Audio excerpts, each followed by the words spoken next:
temos virtudes da cruz. Esse nome bendito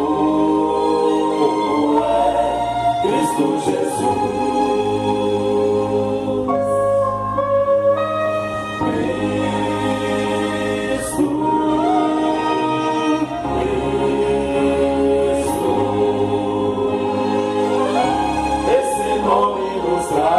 O dom da paz,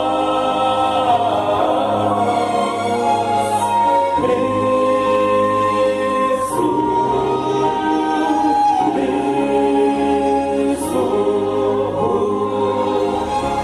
invocar esse nome, perdão alcançará.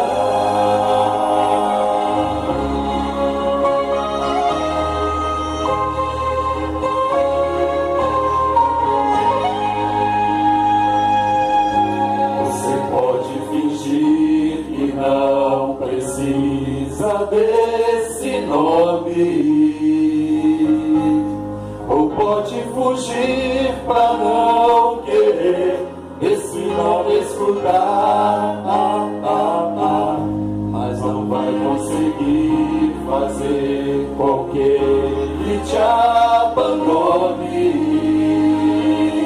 Esteja onde estiver, você